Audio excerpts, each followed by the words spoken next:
Namo Ramana. Prostrations to Ramana, shining as the self in all beings. Dhyaye Sarada Chandra Sundara Mukham Tamraravindekshanam Bhaktabhishtavarabhayapradakaram Kaupinamatrojvalam Swatmanandarasānubhūti vivasham Sarvanavadyangakam Srimantam Ramaneshwaram Guruvaram Yogasanadhyasitam Dhyayet Ramaneshwaram Dhyayet Ramaneshwaram Dhyayet Ramaneshwaram.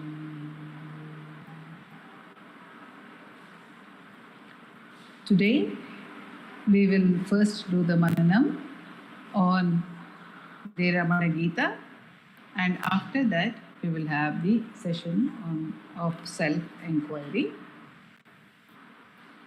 And in Ramana Gita, we have been meditating on the very opening prayer which Ganapati Muni has composed as a prelude or a preface to the Ramana Gita, in which he says, Galanti Gangeyam Vimalatara Gitaiva Mahato. This Gita is totally pure and purifying like the Ganges. And from where does this Ganges spring? Nagadishat Srimad Ramana Muni Rupa Janimati. It is springing from that mountain which is Ramana Muni. And what is the path that it is taking? It is taking the path of Ganapati Muni's vak, or the words. The recording is being done by Ganapati Muni. Patho Vani Rupa Ganapati Kavehe. And this Ganga, springing from Ramana and moving through the words of Ganapati, where is it headed? It is headed to Bhakta Hridayam Samudram Samyati, and it is totally purifying. Prabala Malaharinyanupadam. It's totally purifying. And we meditated on how a river is ever at its source, and a river is ever in the now. Now, when we think about this with reference to the practice of self-inquiry, in self-inquiry, when we ask ourselves the question, who am I? Where are we in time or in space? We immediately move out of the framework of time and space, because it is only with reference to the identity that there is both time and space. If I don't know who I am, how can I say that I am here now, or I will be here tomorrow, or I was there yesterday? I can only say I was there yesterday if I know who I am. I can only say I may be there tomorrow if I know who I am. If I don't know who I am, how can I declare anything about myself? So the question, who am I, brings us to an absolute point of tentativeness. There is no past to relate to. There is no future to think about. And that is what a river signifies. Because the river is ever moving. There is no constancy, there is nothing to call actually to give the name of river to anything. And this also we dwelt upon, that Bhagavan says, you can never bathe in the same river twice. Even as we are bathing in a river, even as we are bathing in the Ganga, every moment she has become different. Every moment she has changed. So, what are we actually? Are we bathing in the Ganga? The Ganga is in our memory. The river is in our memory, just like our identification. This person called Sarada, is she also not like a river? Is she not changing from moment to moment? Actually, right now the scientists have discovered that physiologically the body is changing all the time. And they say that within 7 days it has changed completely. But even if it has not changed completely, once it has changed even a little bit, it is not the same as it was the previous moment. When something has changed, even a wee bit, it is no longer the same, isn't it? If something that was yellow has become half green and half yellow, now it is no longer that which was fully yellow. When a mango starts ripening, the mango which is green starts becoming orange and reddish at one part. So when it starts becoming that, it is no longer the mango which was raw. It is no longer the mango which was green. So there is change, there is constant change in the physiological universe.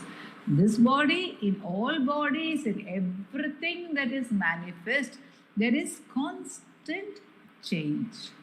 So it is not one given entity.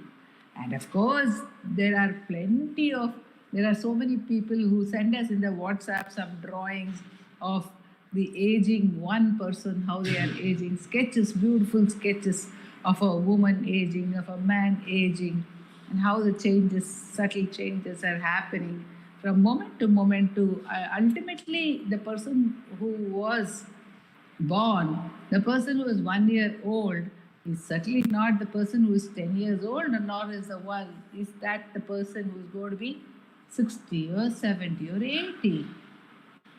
So, what is it in us that makes us imagine that we are one entity?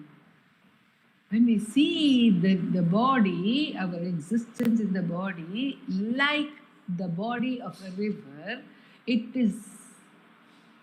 comes home to us forcibly, very strongly, that this is not constant. And what if we look at our mind? Is there anything that is constant in the mind? From moment to moment to moment, the thoughts are changing. We are very well aware of the fact that these thoughts are changing. Every moment, the thoughts are changing. So, which of the thoughts is I? Which of the thoughts can we say is my identity? This is what I am. Can I say that I am angry? Am I angry all the time? Even people who are angry most of the time will not be angry in the same way all the time. There will be variations in the anger. There will be variations in sorrow. I often say that if there is a bereavement and we feel sad and we think that we are thinking about someone 24/7 and thinking about that person, we say. But 24/7, when I think of the person I am missing, does it mean that I hold the image of that person in my mind, in my heart, and then there is no movement at all? Only that image remains with me all the time, 24/7. Is it that way that I think of somebody? Not at all. 1 minute I will think, oh, that person was so sweet to me. Next minute I will think that person was sweet to someone else. Oh, such a nice person that person was. What is the meaning of my life without that person? I am missing them so much. I had so much of joy in that presence. Then the other day we did this. While eating, that person did that. While talking, the person did something else. While walking, the person did something else. Everything reminds me of that person, we say. So that everything is there. There is a multiplicity. There is a change from moment to moment. And it is said in psychology that even the missing has various shades to it. There will be anger sometimes about the person who has gone away. Look at that person. The person didn't bother at all, just left us all and went away. Or there may be guilt within us, or there may be just pure sorrow. So there will be variations in emotions. So there is no constancy at all. So when we look at that, surely it hits us. The question hits us, who am I? Who am I in all this flux? What is there to call I? Whom can I pinpoint to as I? And so while looking at ourselves, our life, our body, our mind, our existence as we now know it to be, or what we call I, when we look at it and see how it is just a river, and then the question automatically and spontaneously arises within us, who am I? And when this question arises, with all its spontaneity and intensity and naturalness, what happens? Automatically there is perfect silence, because there is no answer to that question.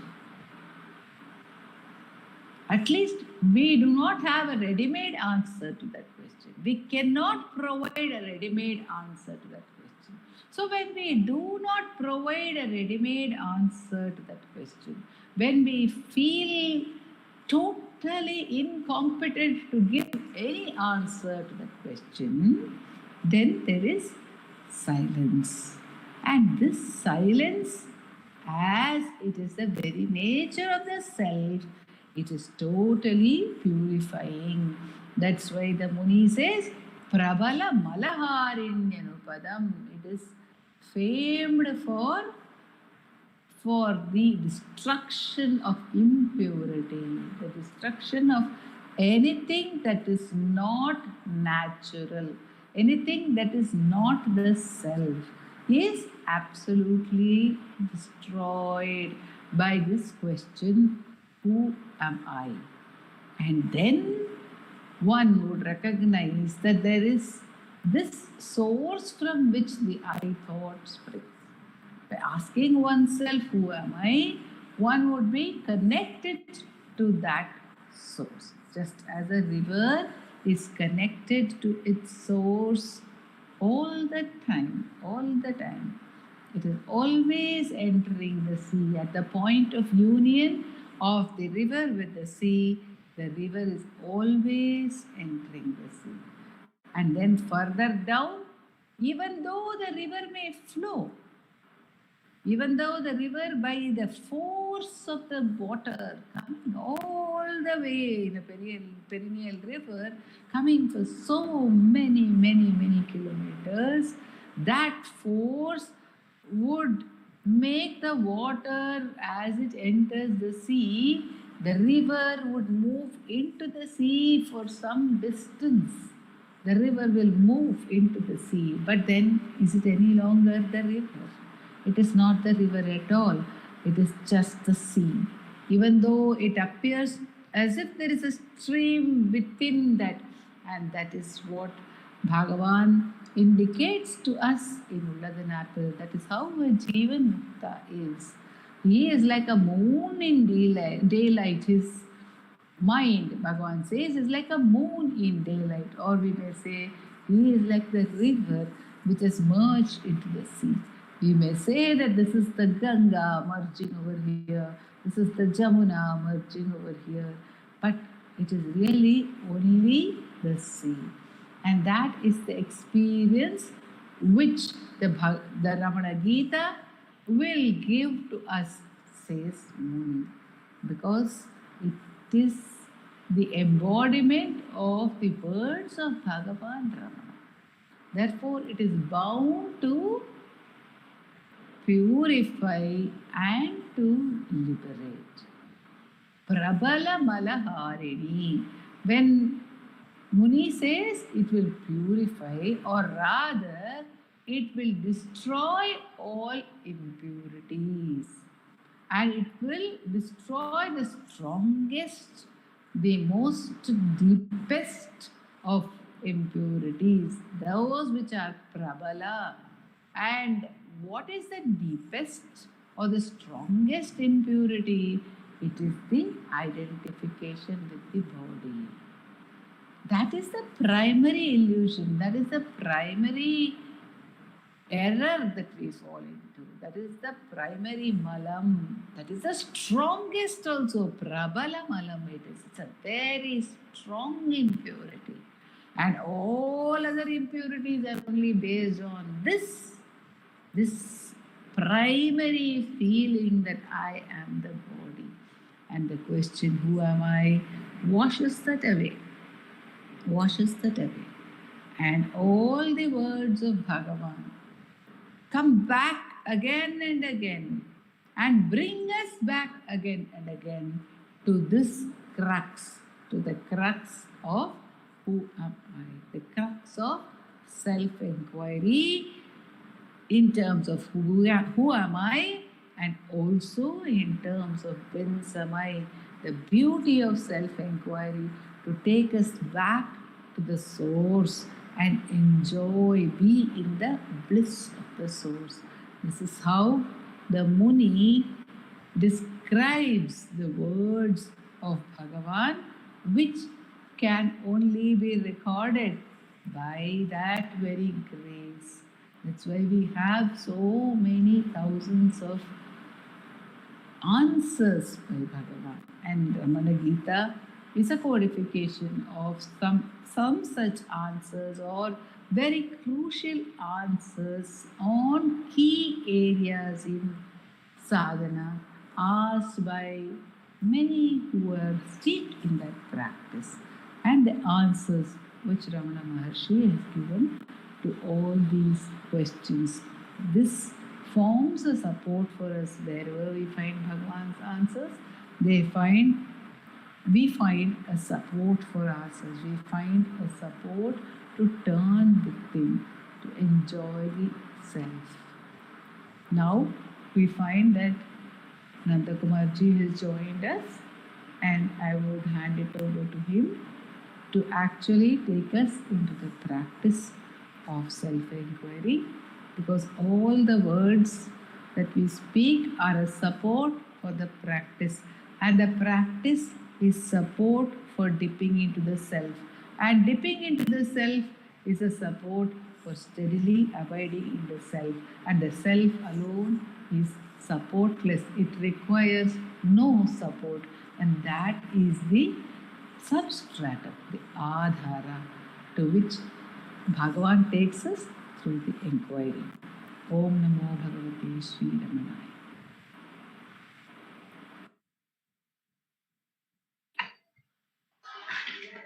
Om Namo Bhagavate Sri Ramanaya.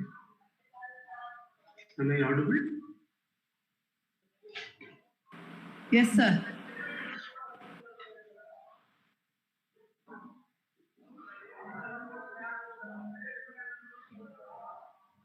Ekam aksharam Nirvilinam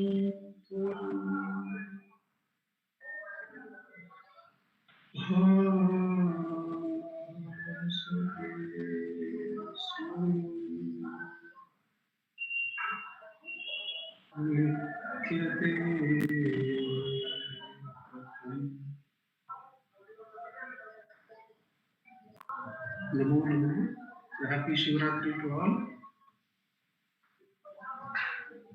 Today, before we commence the practice, will be, as usual, reading from the Upadesham of Bhagavan. Today we are reading from Talks with Sri Ramanushi. There are just two talks in which Bhagavan refers to Shivratri. Shiva, of course, is referred to many times.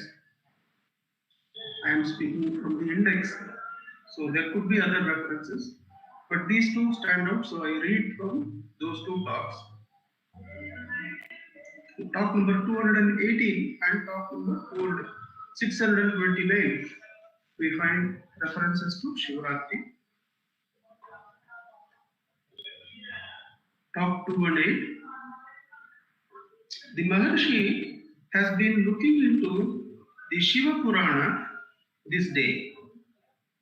He says Shiva has the transcendental and immanent aspects as represented by his invisible transcendental being and the linga aspect respectively. Immanent is the one who is within everyone. Transcendent is beyond all limitations. That which cannot be seen, that which cannot be known, that which is transcendental. Shiva is present in his invisible transcendental being and the linga aspect respectively. The linga originally manifested as Arunachala. The linga originally manifested as Arunachala stands even to this day. This manifestation was when the moon was in the constellation of Orion Ardha in December. However, it was first worshipped on Shivratri day, which is held sacred even now. So, the immanent aspect, the manifested aspect in this whole creation is present as Arunachala, the hill, and the transcendental is transcendental. It is beyond the scope of knowledge, knowing, or seeing. In the sphere of speech, pranava, the mystic sound Om, represents the transcendental, the nirguna, and panchakshari, the five-syllabled mantra, represents the immanent or saguna aspect. In the sphere of vak, the speech, pranavam, Om is representing the nirguna, and panchakshari, the Namah Shivaya, is representing the saguna aspect. Again, Shri Bhagavan recounts the anecdote of Parvati testing Rama. The story is as follows. Rama and Lakshmana were wandering in the forest in search of Sita. Rama was grief-stricken. Just then Shiva and Parvati happened to pass close by. Shiva saluted Rama and passed on. Parvati was surprised and asked Shiva to explain why he, the Lord of the universe, being worshipped by all, should stop to salute Rama, an ordinary being who, having missed his consort, was grief-stricken and moving in anguish in the wilderness and looking helpless. Shiva then said, Rama is simply acting as a human being would under these circumstances. He is nevertheless the incarnation of Vishnu and deserves to be saluted. You may test him if you choose. Parvati considered the matter, took the shape of Sita and appeared in front of Rama as he was crying out the name of Sita in great anguish. He looked at Parvati appearing as Sita, smiled and asked, Why Parvati? Why are you here? Where is Shambhu? Why have you taken the shape of Sita? Parvati felt abashed and explained how she went there to test him and sought an explanation for Shiva saluting him. Rama replied, We are all only aspects, amshas of Shiva, worshipping him at sight and remembering him out of sight. The Nirguna and the Saguna. Whenever the Saguna worship is possible, we worship him at sight. And whenever the Nirguna, the taking the mind to the source is possible, we take him to the Nirguna aspect.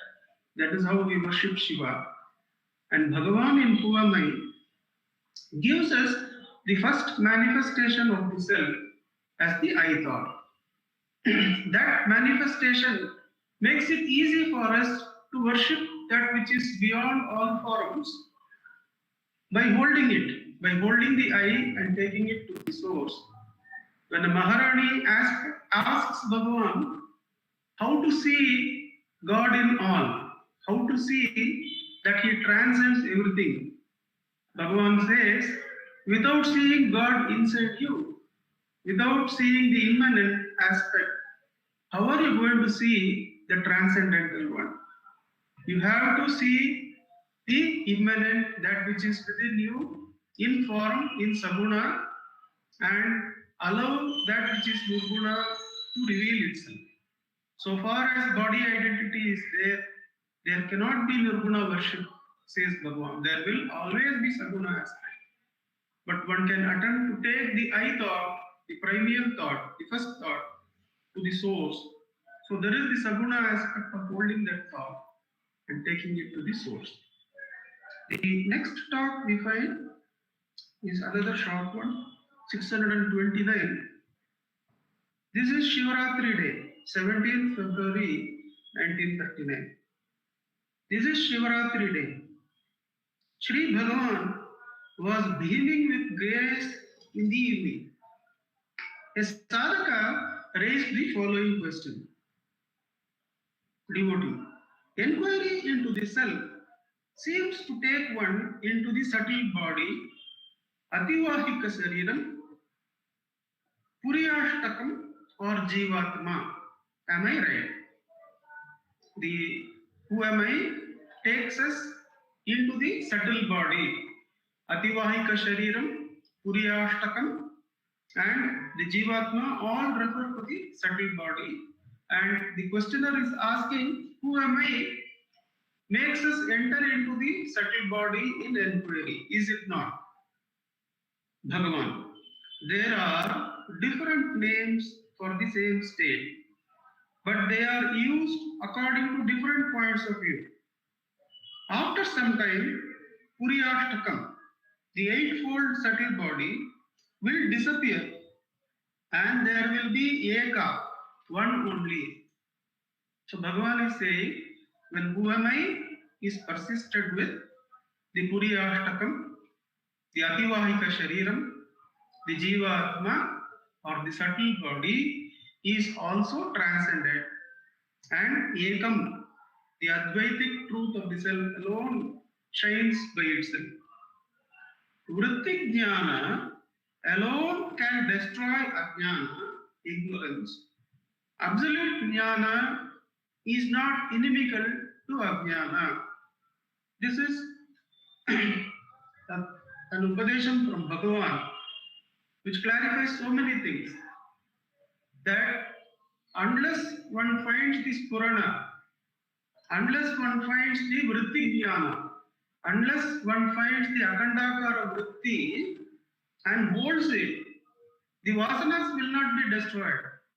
Because just being aware of one's existence, the Jnana, is not inimical to Ajnana. Now, it allows for the existence of everything. So, to destroy the Vasanas, one should hold the Akandakara Vritti or the Aham Spurana, as it is called in Atmacharam. That Aham Spurana, the thread which connects everything, all the jivas, it is that which burns all our vasanas.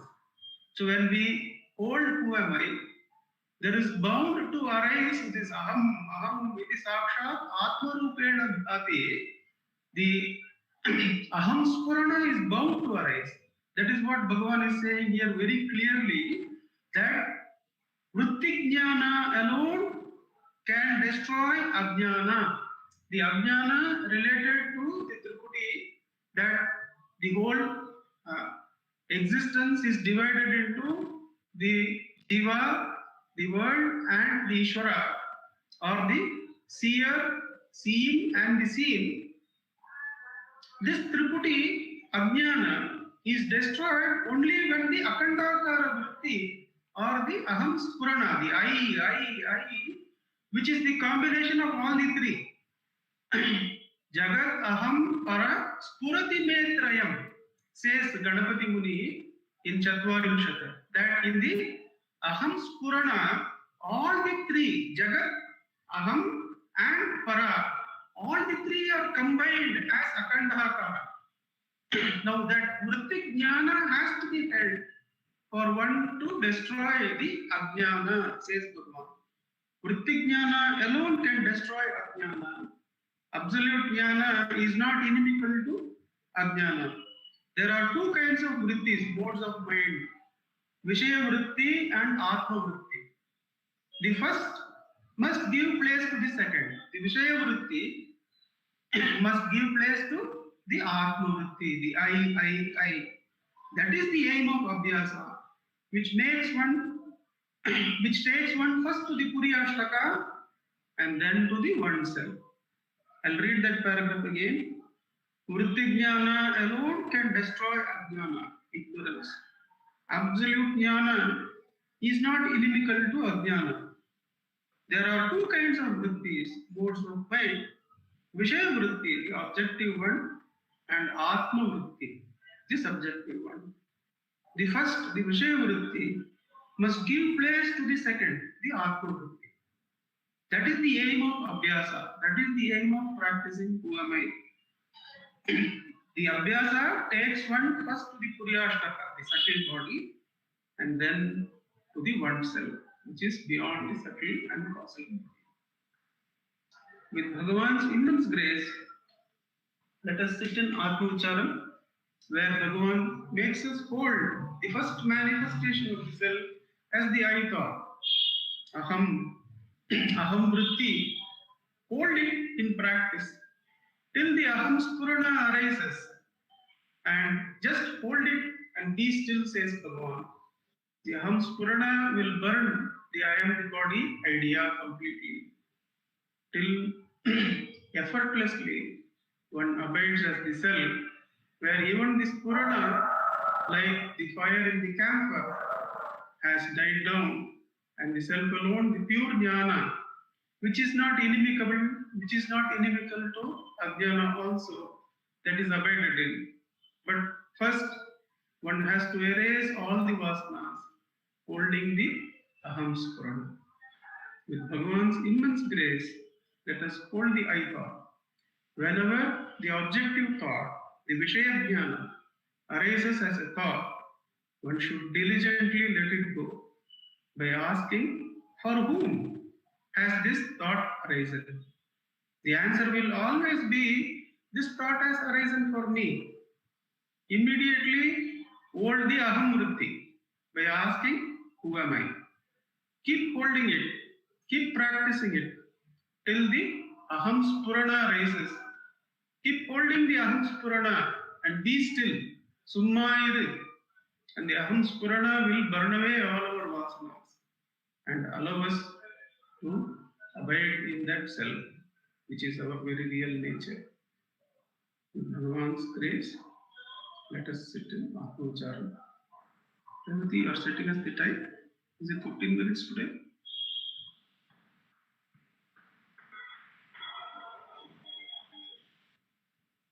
I'll set the time for 15 minutes. We will sit in Atma Ucharan for 15 minutes.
Shri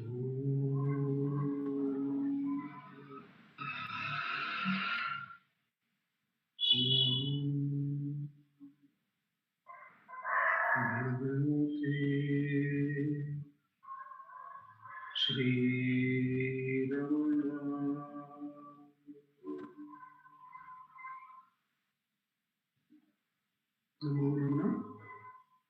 I request our President, Dr. Sarada, to give us the concluding remarks.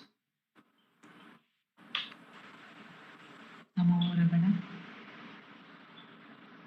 Just like the river of Bhagavan's words, which have no beginning, no middle and end, and are eternally purifying.